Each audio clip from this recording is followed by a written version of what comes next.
할렐루야.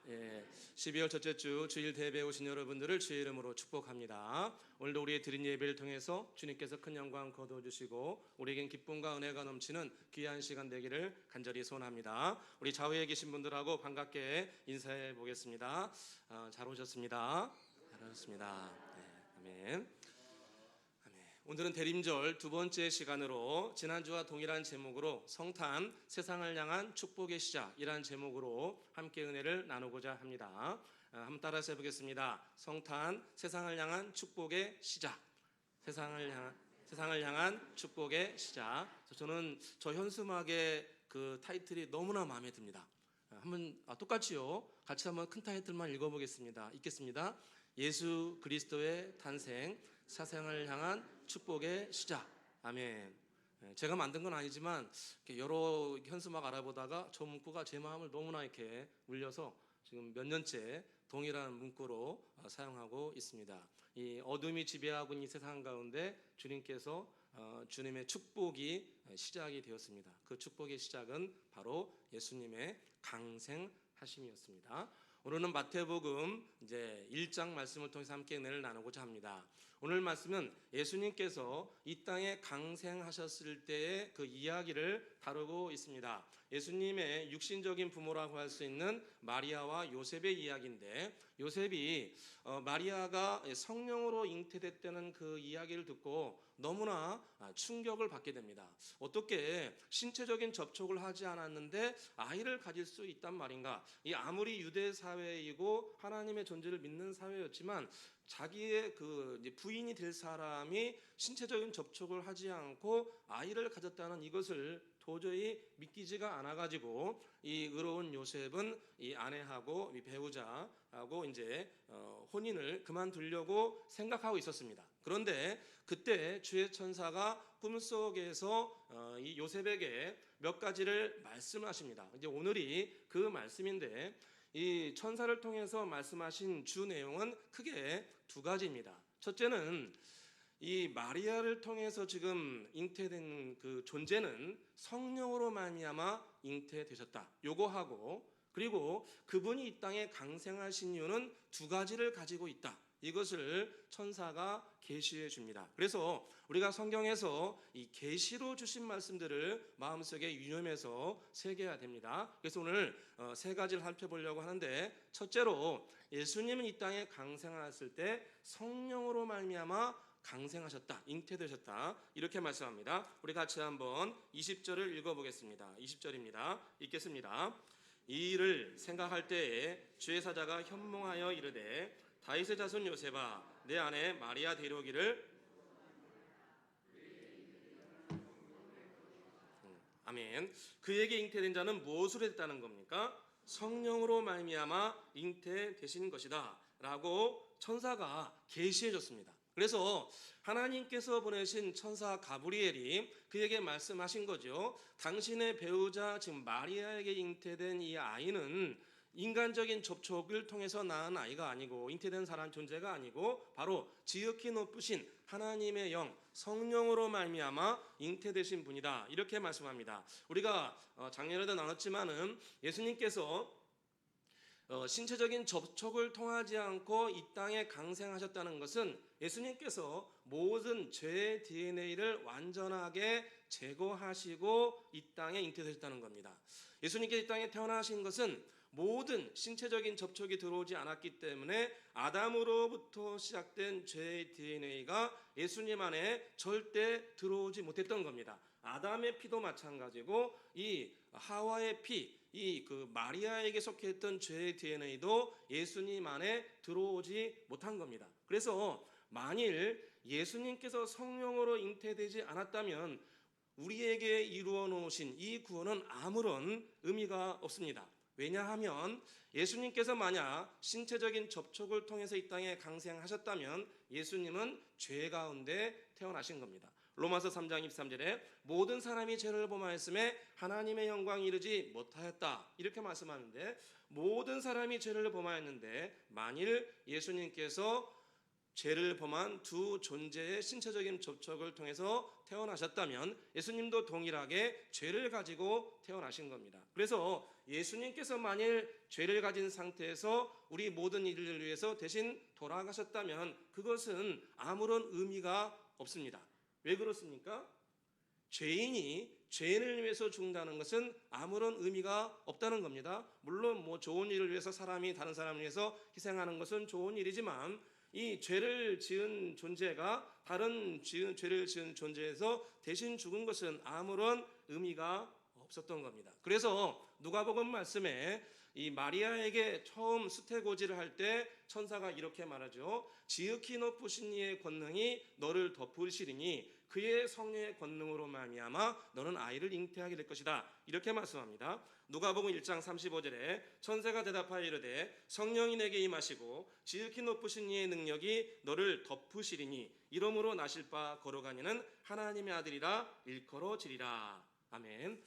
바로 천사가 와가지고 마리아에게 말하기를 지극히 높으신 이의 권능이 너를 덮어줄 것이다. 그래서 마리아를 진리의 영이신 성령이 완전히 휘감으심으로 말미암아 모든 죄의 DNA를 끊어버리고 예수님이 성령으로 말미암아 잉태된 거죠. 여러분 요즘 과학에서 다 연구하는 것이 그런 거 아닙니까? 뭐 복제 돌리 만들고 하는 것이 전기적인 접촉을 통해서 몇 볼트가 되면은 세포가 분화된다는 그런 거잖아요. 그러니까 이 어떤 건지 우리 정확히 모르지만 진리의 영이신 성령께서 휘 감으셔서 사람의 몸에서 잉태될 수 있도록 은혜를 부어 주신 거죠. 그래서 예수님은 죄가 전혀 없으신 상태로 우리에게 이 땅에 강생하신 겁니다. 그래서 성경에 보게 되면 예수님이 이 땅에 강생하실 때 죄가 전혀 없으신 모양으로 이 땅에 강생하셨다고 기록합니다. 히브리서 4장 15절에 보게 되면 우리에게 있는 대제사장은 우리의 약함을 동정하지 못하실 리가 아니요 모든 일에 우리와 똑같이 시험을 받으신 이로되 죄는 없으시니라. 이렇게 말씀합니다. 우리와 똑같이 시험을 받으신 이로되 그에게는 예수님에게는 죄가 전혀 없으시다. 이렇게 말씀합니다. 그래서 로마서 말씀에 보게 되면 예수님을 제2의 아담이라고 말씀하는 겁니다. 제2의 아담. 우리를 위해서 죄가 전혀 없으신 상태로 오신 제2의 아담이라는 겁니다. 그래서 저와 여러분이 믿는 예수 그리스도는 이 땅에 강생하실 때 죄가 전혀 없는 상태로 이 땅에 잉태되신 분입니다. 우리가 대림절 기간을 드리면서 우리의 신앙 고백이 이루어지기를 소원합니다. 우리는 예수님의 동정녀 탄생, 예수님께서 성령으로 말미암아 잉태된 것을 믿음으로 고백을 합니다. 여러분 제가 여러분에게 여쭤보고 싶습니다. 여러분 예수님께서 졸지 마시고요. 졸지 마시고 소중한 순간입니다. 신앙 고백 제대로 해주세요. 좌우에 계신 분하고 인사합시다. 졸지 맙시다. 왜 접니까? 자. 한번 신앙 고백해 주시기 바랍니다. 여러분 예수님께서 동정녀 탄생 성령으로 잉태된 것을 믿으십니까? 아멘. 여러분 이게 지금 다 믿어주신 분이 대부분이고 혹시 믿지 못하신 분이 계실 수도 있습니다. 이것은 믿음의 영역이고 믿음은 주님의 선물입니다. 그리고 주님 앞에 가까이 나아가면 주님께서 동정녀로 탄생하신 것, 성령으로 말미암아 탄생하신 것을 주님께서 믿을 수 있는 은혜를 저와 여러분에게 부어 주실 줄로 믿습니다. 두 번째로 예수님께서 이 땅에 강생하신 두 가지 이유를 말씀하시는데 첫 번째 이유는 예수님께서 이 땅에 강생하신 이유는 우리의 모든 죄에서 우리를 구원하시기 위해서 예수님이 강생하신 것이다. 이렇게 말씀합니다. 우리 21절을 같이 한번 읽어보겠습니다. 21절입니다. 아들을 낳으리니 이름을 예수라 하라. 이는 그가 자기 백성을 그들의 죄에서 구원할 자이심이라 하니라. 아멘. 예수님의 고유명사 성함이 예수였습니다. 예수, 구약시대는 여호수아라고 했죠. 여호와가 구원하신다 이런 의미를 가지고 있습니다. 그런데 천사가 예수님의 이름을 예수라고 고지해 주면서 이름을 재해석해 줍니다. 재해석을 해 이게 중요한 부분입니다. 예수님의 이름을 재해석을 해주는데 그 뜻이 뭐라고요? 자기 백성을 그들의 죄에서 구원할 자이심이라. 자, 예수님께서 이 땅에 강생하신 이유가 이름 안에 들어 있습니다. 여러분 사람은 이름 따라 산다고 합니다. 이름 따라 산다고 하는데 예수님의 이름이 예수인데 그 뜻이 자기 백성을 그들의 죄에서 구원할 자이심이라. 그래서 예수님께서 이 땅에 강생하신 가장 큰 이유는 뭐냐? 저와 여러분의 죄에서 우리를 완전하게 건져주시고 회복하기 위해서 예수님께서 이 땅에 강생하신 겁니다. 할렐루야. 여러분, 죄라는 게 무엇입니까? 죄라는 것은 하마르티아라고 우리가 배웠습니다. 하마르티아, 그 뜻은 관역에서 벗어났다. 뭔가 우리가 큰 관역이 있어가지고 그 관역에 쫙 가가지고 명중했을 때 그 놀라운 그 능력을 발휘하는데, 우리 사람이란 존재 자체가 어떤 관역에서 벗어난 상태에 있다는 겁니다. 우리 사람이 그렇다는 거예요. 그럼 우리가 원래는 어떤 상태로 하나님께서 지으셨길래 우리가 그 상태에서 벗어나게 되었는가? 창세기 1장에 보게 되면 주님께서 우리를 지으시고 이렇게 말씀하셨습니다. 창세기 1장 27절 이하에 보게 되면 하나님이 자기 형상 곧 하나님 형상대로 사람을 창조하시되 남자 여자를 창조하시고 그들에게 복을 주시며 이르시되 생육하고 번성하여 땅에 충만하라. 땅을 정복하라. 바다의 고기와 하늘의 새와 땅에 움직이는 모든 것을 다스리라 하시니라. 할렐루야. 그래서 여호와 하나님께서 우리를 당신의 형상대로 지으시고 하늘의 신령한 기름 부으심과 땅의 능력으로 채워줘서 이 땅을 잘 다스리도록, 이 땅에 있는 자연 만물을 또 사람 간의 관계성에도 가정에서도 이렇게 교회도 모든 것을 하나님의 뜻대로 잘 운영하도록 내 마음대로 운영하는 게 아닙니다. 하나님의 뜻대로 잘 운영하여서 본래의 기능을 잘 발휘할 수 있도록 도와주는 이런 청지기로서 저와 여러분을 불러주시고 성령으로 기름 부었다는 거예요. 그런데 아담과 하와가 누구의 게임을 봤습니까? 마귀의 뱀이요? 네, 뱀 나쁜 녀석. 사단 마귀의 유혹을 받아가지고 선악과를 확 따먹죠. 그래서 선악과의 핵심은 뭡니까? 이 진리 분별의 주체가 하나님이 아니고 나라는 거죠. 요즘에 다 그렇지 않습니까? 진리의 기준이 어떤 명문화된 것이 아니라 모든 진리가 내 안에 있다는 거죠. 이게 포스트 모던 그런 거 아닙니까? 죄송합니다. 어려운 얘기 하려는 게 아니었습니다. 여러분, 그래서 이 선악과를 따먹음으로 말미암아 모든 가치 기준이 이 본인에게 전가되어서 하나님을 떠나게 돼 버렸습니다. 하나님을 완전히 떠나게 돼 가지고 하나님과 분리가 된 겁니다. 그래서 하나님과 분리됨으로 말미암아 우리는 관역에서 멀어지게 됐고 죄와 사망과 저주와 재해가 우리 가운데 가득 들어오게 된 겁니다. 죽음이 들어오게 되고 사망이 들어오게 되고 저주가 들어오게 되고 자연 만물도 떠나게 되고 사람 간의 관계성에도 파괴가 일어나게 됩니다. 제가 전에 한번 말씀드렸지 않습니까? 제가 어렸을 때 시골에서 요즘에 시골에서 목욕하다가 갑자기 그런 죽음의 공포가 저를 엄습해 와가지고 목욕하는데 제가 이게 살이 썩어들고 뼈가 썩고 나중엔 제가 언젠가는 죽을 것 같은데, 아니, 죽고 나면 나는 정말 어떻게 되는가? 그것이 저에게는 가장 큰 이렇게 두려움으로 찾아왔습니다. 그래서 나 죽고 나면은 나는 어떻게 되는가? 여러분 가끔가다 그 생각 해보시지 않나요? 나 죽은 다음에 나는 어떻게 될까? 나 죽은 다음에 나는 이렇게 존재하고 있을까? 그런 생각이 저에게 갑자기 찾아왔습니다. 그래서 그날 할아버지가 가가지고, 할아버지, 죽은 다음에 저는 어떻게 됩니까? 그랬더니 제 할아버지가 저한테 그러시더라고요. 야, 죽으면 다 없어져. 다 없어져. 그래서 그날 밤에 제가 잠을 못 잤습니다. 죽으면 제가 없어진다는 거예요. 그러니까 이제 진화론처럼 그냥 죽으면 끝이에요. 생각하고 감정과 의지의 영역이 완전히 사라지게 된다는 거예요. 그래서 저는 그래서 예수님 믿고 너무 행복했습니다. 할렐루야. 나는 부활이요 생명이니 나를 믿는 자는 죽어도 살겠고 무릇 살아서 나를 믿는 자는 영원히 죽지 아니하리라. 할렐루야. 죽음을 두려워하지 맙시다. 아멘이 작습니다. 죽음을 두려워하지 맙시다. 할렐루야. 이렇게 죄가 들어온 대로 죄와 사망과 저주가 우리를 끊임없이 무너뜨리려고 합니다. 자연도 그렇죠. 자연도 끊임없이 올바른 길로 가려고 하는 것이 아니라 끊임없이 사람을 공격하고 짐승을 공격하고 어두운 세상으로 이끌려고 합니다. 창세기 3장 18절에 보니까 땅이 내게 가시덤불과 엉겅퀴를 낼 것이라. 이렇게 주님께서 말씀하십니다. 가시덤불과 엉겅퀴를 낼 것이다.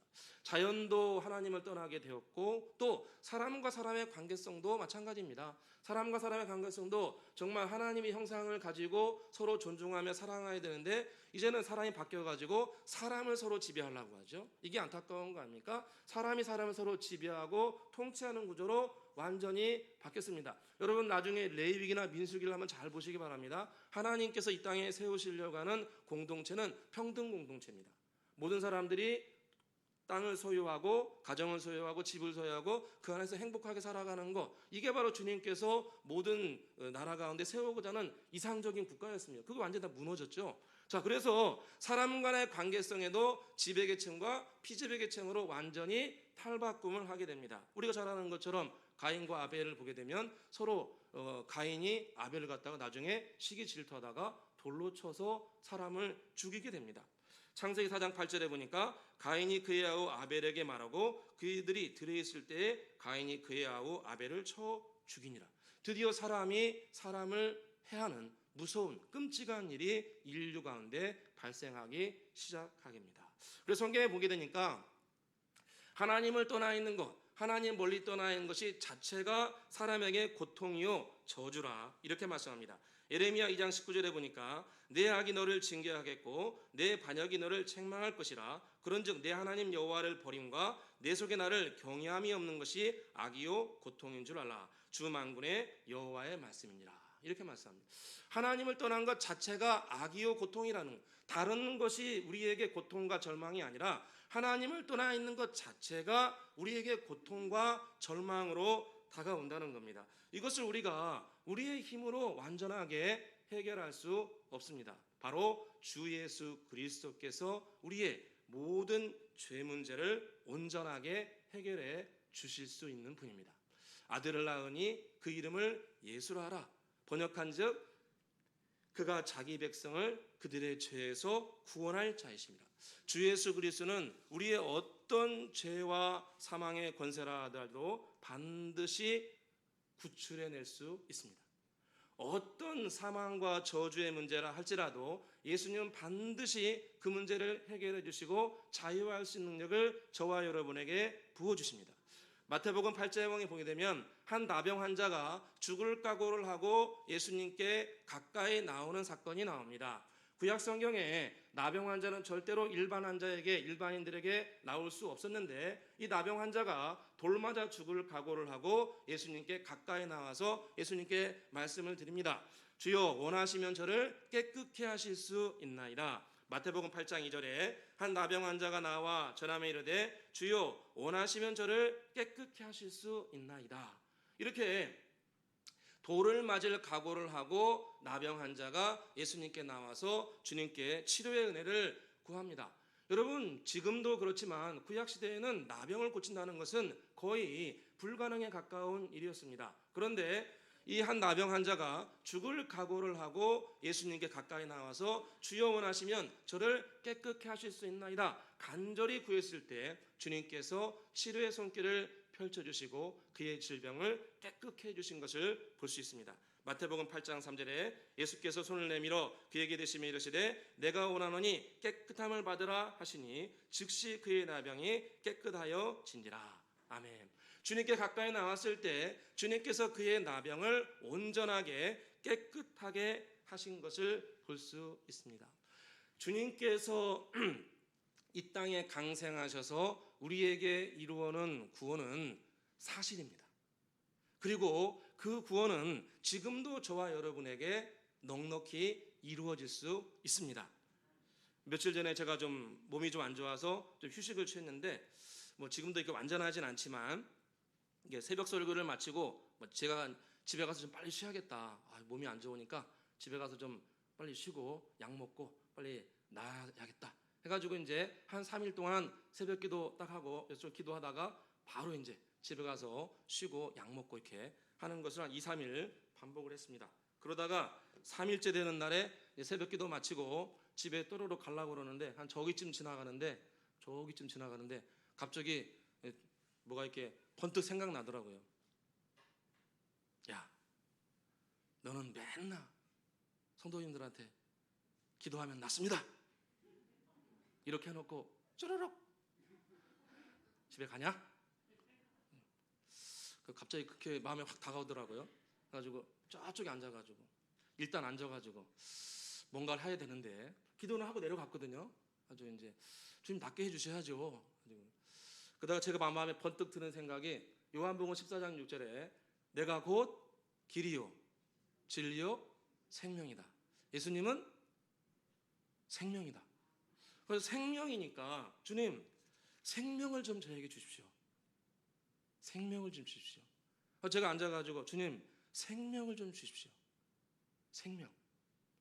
생명을 좀 주십시오. 생명. 아주 앉아가지고 생명을 주십시오. 몇 번 얘기하다가 길게 얘기하면 복잡한 것 같아요. 그래서 단타로 했습니다. 생명. 주여 생명. 아멘 좀 해주세요.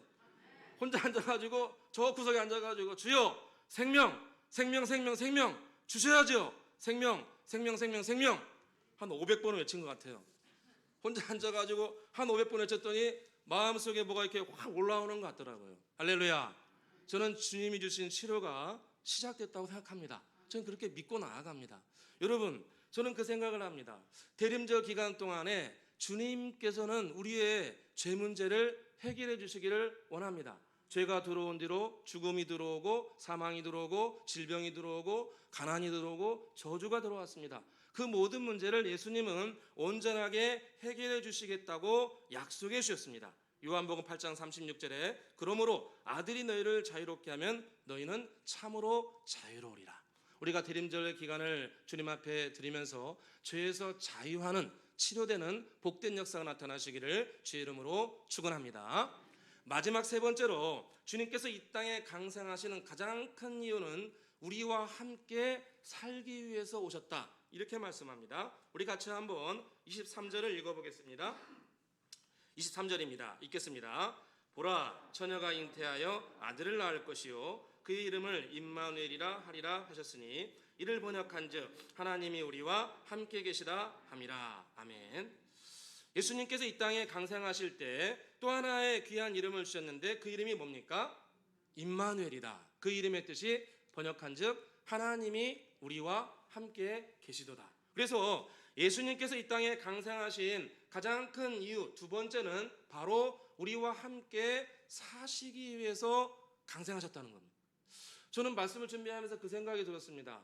예수님께서 이 땅에 강생하신 첫 번째 이유, 예수 자기 백성을 그들의 죄에서 구원할 자이심이라. 이것은 우리가 이성적이면서 다 받아들일 수 있습니다. 내가 죄인이기 때문에 주님께서 나의 죄를 깨끗하게 하기 위해서 나를 위해서 이 땅에 강생하시고 나의 죄를 사해 주시기 위해서 나를 위해 오신 거, 이건 우리가 얼마든지 감사로 받아들이고 진심으로 받아들입니다. 그런데 두 번째 이유는 뭐냐면은 예수님께 이 땅에 오신 두 번째 이유가 우리와 함께 살기 위해서 오셨다는 거예요. 그 이름을 임마누엘이라 하라. 번역한즉 하나님이 우리와 함께 하심이라. 그러니까 하나님께서 이 땅에 강생하신 이유는 바로 우리와 함께 사시기 위해서 예수님이 이 땅에 강생하셨다는 겁니다. 이 죄 많은 우리와 이 죄송합니다만 성격이 얼마나 다양합니까? 여러분, 사람들이 다 너무 다양하기 때문에 요즘에는 인재들 사람들 채용할 때도 다 MBTI 분석하잖아요. 하도 많이 싸우니까 MBTI 분석해가지고 MBTI가 뭐냐, 뭐 애니어그램이 뭐냐, 그거 다 분석해가지고 이 사람이 이 회사에 맞냐 안 맞냐, 그걸 다 이렇게 사람들이 분석하잖아요. 왜 그렇습니까? 사람들이 너무나 인격이나 성품이 다양하기 때문에 문제를 일으킬 확률이 높아서 미연에 방지하기 위함이라고 생각합니다. 그런데 천지를 창조하신 하나님이 우리 수천 수만의 전 세계 인구가 몇 명입니까? 구글에게 물어봐. 예, 물어보겠습니다. 수십억이겠죠. 그 수십억의 사람들과 주님께서 함께 살기 위해서 이 땅에 강생하셨다는 거예요. 그 다양한 성격, 다양한 기질, 다양한 성품, 얼마나 다양합니까? 그 사람들과 함께 살기 위해서 이 땅에 강생하셨다는 게 정말 놀랍지 않습니까? 저는 예수님께서 마가복음 2장에 제자들을 부르시면서 그 장면을 보면서 정말 충격받은 게 이겁니다. 예수님께서 이제 복음을 전하려고 제자들을 막 파송하려고 하죠. 여러분, 우리가 인간적으로 생각하면 저 같으면 그렇게 하겠어요. 제자들을 불러가지고 성령의 권능을 부어주고 전할 메시지를 딱 정해주고 야 가라, 이렇게 하면은 일하기 편하실 것 같아요. 성령의 권능을 막 엄청나게 부어주시고, 그다음에 가서 전할 메시지 몇 개 딱 정해가지고 정해주시고, 가서 이걸 전해라, 권능을 행하면서 이렇게 행하라, 이렇게 말씀하시면 좋을 텐데, 우리가 알고 있는 것처럼 예수님께서 12사도를 부른 다음에 제일 먼저 하신 것은 그들과 함께 살았다, 이렇게 말씀합니다. 마가복음 3장 14절에 이렇게 말씀하죠. 이에 12를 세우셨으니 이는 자기와 함께 있게 하시고 또 보내사 전도도 하며, 이렇게 말씀합니다. 예수님께서 그들을 바로 권능을 부어주셔가지고 파송하신 것이 아니라, 예수님 그들과 함께 먹고 마시면서 함께 동행을 하셨다는 겁니다. 여러분, 우리가 질문할 수 있습니다. 왜 주님께서는 바로 파송하지 않고 권능을 부어줘서 바로 파송하지 않고 이렇게 3년 반 동안 먹고 마시면서 함께 동행하는 시간을 충분히 가지신 다음에 제자들을 파송을 하셨을까? 왜 그렇게 하셨을까요? 이거 진지하게 한번 질문해 보시기 바랍니다.